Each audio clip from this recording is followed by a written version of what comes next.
Assalamu alaikum wa rahmatullahi wa barakatuhu. Nahmaduhu wa nusalli ala rasulihil kareem. Amma ba'd, fa'a'udhu billahi minash shaitanir rajim. Bismillahir rahmanir rahim. Ayat number 102 to 114. Ayat number 102. And follow that which the devils falsely related against the kingdom of Solomon. Solomon disbelieved not, but the devils disbelieved, teaching mankind magic, and that which was revealed to the two angels in Babel, Harut and Marut.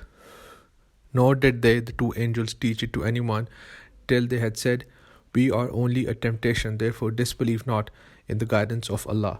And from these two angels people learn that by which they cause division between man and wife, but they injure thereby no one save by Allah's leave. And they learn that which harmeth them and profiteth them not. And surely they do know that he who trafficketh therein will have no happy portion in the hereafter. And surely evil is the price for which they sell their souls, if they but knew. These Jews did not care about the book of Allah and His covenant, but they not only followed Satan and practiced sorcery, but also claimed that Solomon, peace be upon him, was not a messenger of Allah, but he was a magician and ruled the force of magic. Allah Almighty said that Hazrat Sulaiman, peace be upon him, did not practice magic because magic is disbelief. What is the practice of magic? Magic is disbelief. The Prophet Muhammad ﷺ said, "The destructive thing is to associate partners with Allah and to practice magic." Narrated by Abu Huraira, Allah's Apostle ﷺ said, "Avoid the mubiqat, that is shirk and witchcraft." It is said that witchcraft became very common in the time of Prophet Solomon, peace be upon him. To stop it, Prophet Solomon took magic books and buried them under his chair or throne.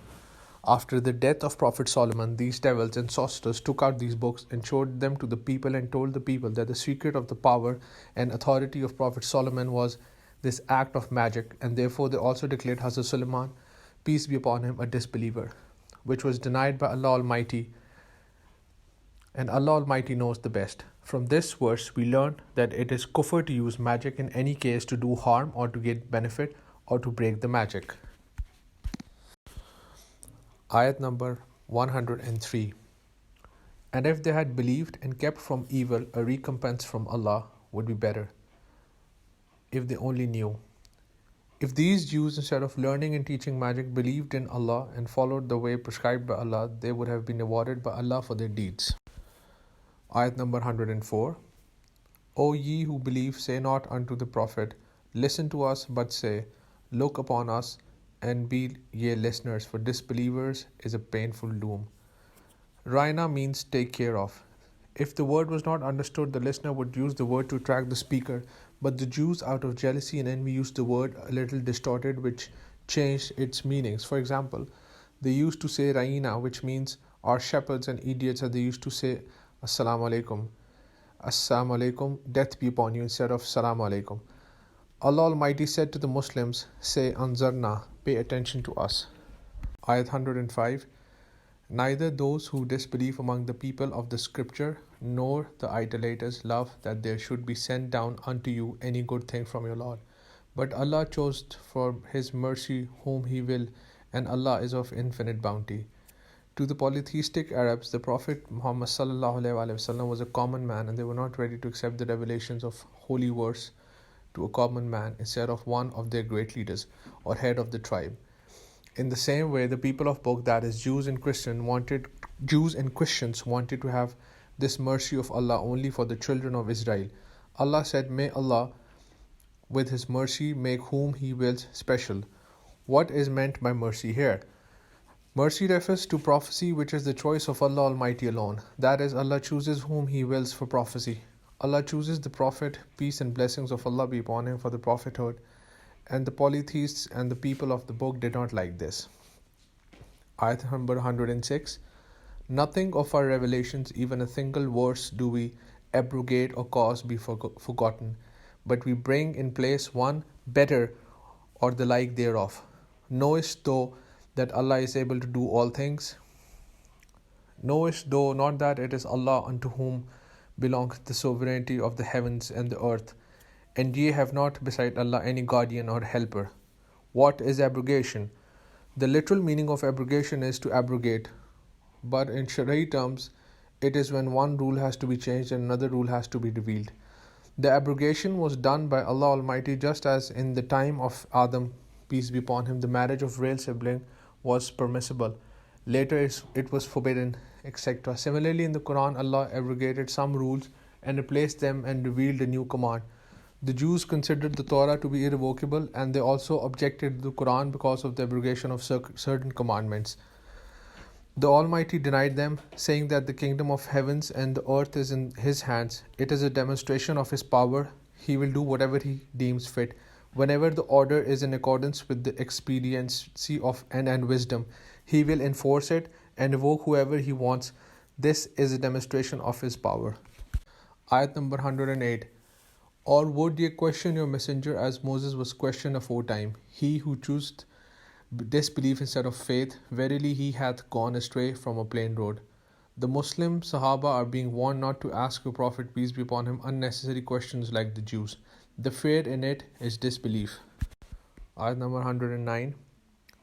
Many of the people of the scripture long to make you disbelievers after your belief through envy on their own account, after the truth hath come manifest unto them. Forgive and be indulgent towards them until Allah give command. Lo, Allah is able to do all things. Ayat number 110. Establish worship and pay the poor due, and whatever of good ye send before you for your souls, ye will find it with Allah. Lo, Allah is seer of what ye do. From the time of the Prophet, peace be upon him, to the present day, due to the jealousy and obstinacy of the Jews towards Islam and the Prophet, peace be upon him, they try their best to turn the Muslims away from Islam. Muslims are being told to work with patience and forgiveness to fulfill the rules of and duties of Islam. Arrange for prayers and almsgiving, salat and zakat, and whatever good you do, you will be rewarded by your Lord. Ayat 111. And they say, none will enter paradise except one who is Jew or a Christian. That is merely their wishful thinking. Say, produce your proof if you should be truthful. Ayat 112. Yes, on the contrary, whoever submits his faith in Islam to Allah while being a doer of good will have his reward with his Lord, and no fear will be there coming them, nor will they grieve. The Jews and Christians thought that no one would go to heaven except them, but they thought so. They had no proof for this. What is the dalil or proof? For proof, Jews and Christians had to show the written text from the Torah and Gospel that Allah has said, only Jews or Christians will go to paradise. But the Torah and the Gospel did not say so, so they had no proof. And if you Muslims are asked to show evidence on something, from where will we present the proof? From the book of Allah, from the Quran, or from the authentic hadith of Messenger of Allah sallallahu alaihi wasallam? From this verse, it is clear that without evidence, there is no point of claiming or saying anything. Allah refuted their false claims and stated the criteria for entrance into the paradise. What is the criteria of entrance into heaven? Whoever accepts Islam for the sake of Allah, avoids all forms of polytheism, and performs all acts of worshipping according to the way of the Prophet, peace be upon him, for such a person there is paradise, and he will have no fear or sorrow. Prophet Muhammad sallallahu alaihi wasallam said, whoever performs a deed that does not conform with our matter religion, then it will be rejected. Ayat 113. And the Jews say the Christians follow nothing true, and the Christians say the Jews follow nothing true. Yet both are readers of the scripture. Even thus speak those who know not. Allah will judge between them on the day of resurrection concerning wherein they differ. The Jews read the Torah, which contains the confirmation of Hazrat Isa, peace be upon him, in the language of Hazrat Musa, peace be upon him. But the Jews still denied Hazrat Isa, Jesus, peace be upon him. Christians have the gospel, which confirms that Moses, peace be upon him, and the Torah are from God. Yet they reject the Jews as if they were happy with the disbelief and obstinacy of both sects of the people of the book and of themselves. It is as if the two sects of the people of the book are being shown to be suffering from infidelity and misunderstanding about themselves. The polytheists of Arabia were more illiterate than the people of the book, so they were called ignorant. But they, like the Jews and Christians, despite being polytheists, were under the false impression that they were right. This is what they used to call the Prophet Muhammad, peace be upon him. Sabi mean the ungodly. Ayat 114. And who doeth greater wrong than he who forbiddeth the approach to the sanctuaries of Allah, lest his name should be mentioned therein, and striveth for their ruin. And for such it was never meant that they should enter them except in fear. Theirs in the world is ignominy, and theirs in the hereafter is an awful doom. Who are the people who prevented the remembrance of Allah in the mosque? Hafiz Ibn Kathir says that it was the polytheists of Makkah who forced the Prophet Muhammad ﷺ and his companions to leave Makkah and prevented the Muslims from worshipping in the Kaaba.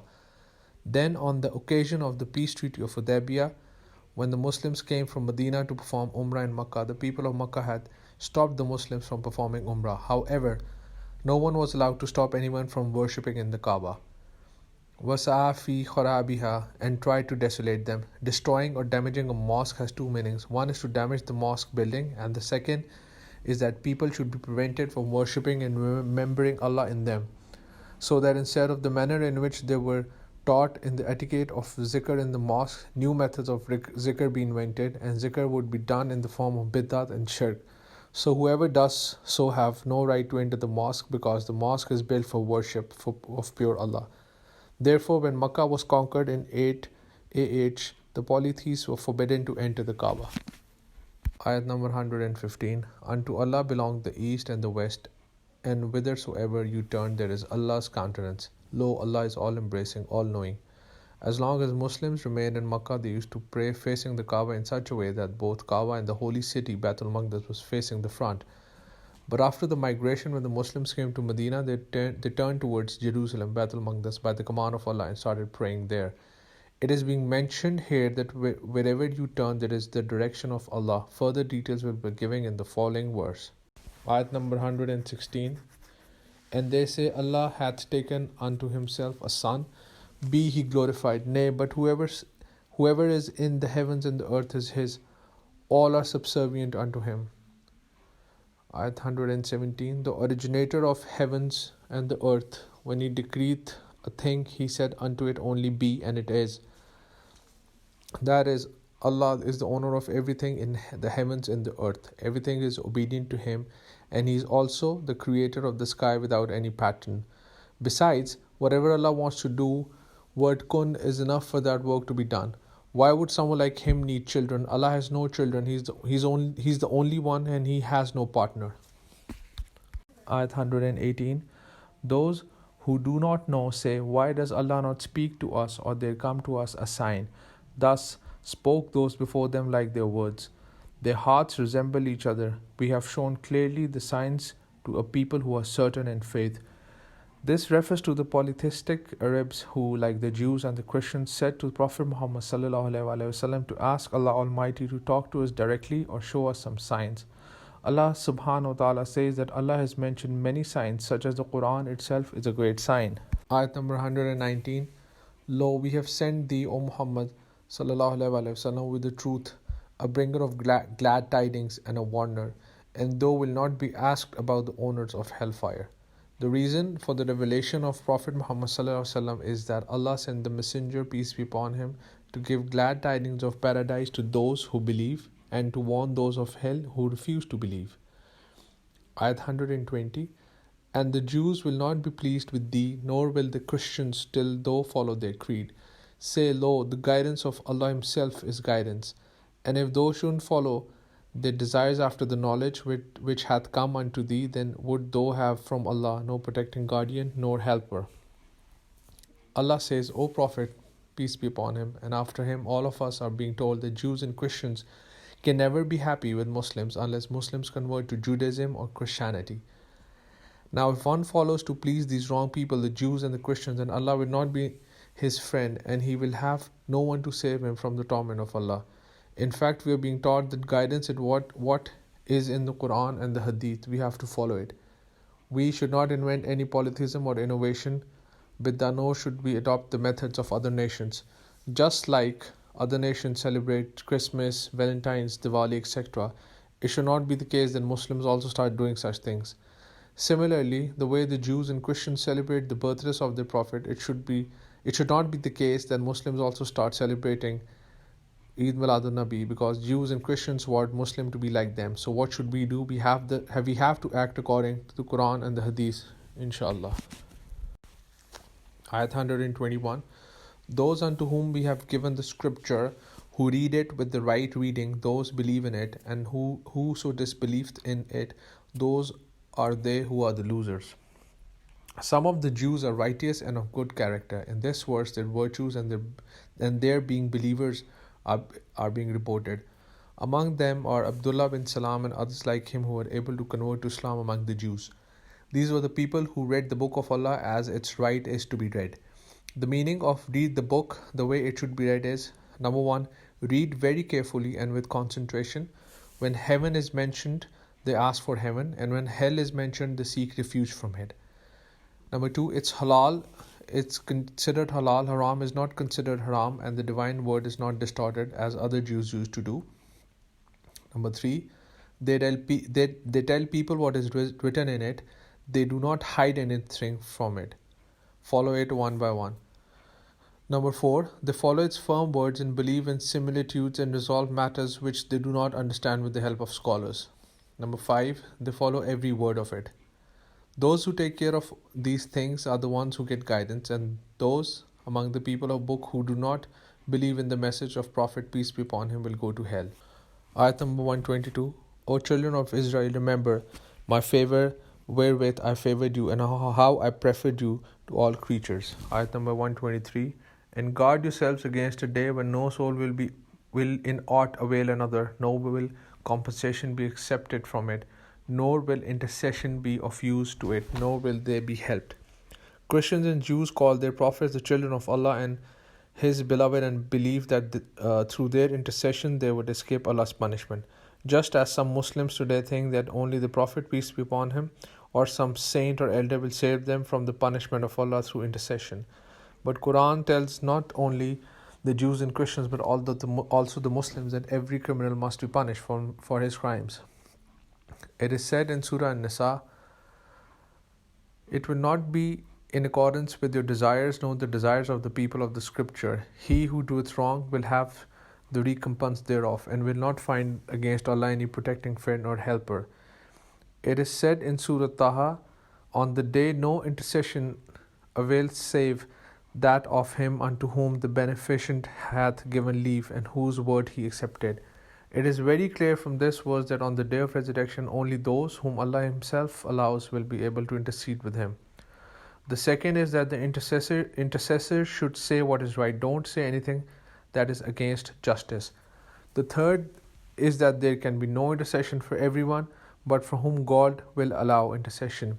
Therefore, we have to do things that make Allah happy and pleased. We have to follow the sunnah of the Prophet, peace be upon him. We have to pray that may Allah Almighty grant us the intercession of the Prophet Muhammad sallallahu alaihi wasallam and admit us to paradise. Ameen.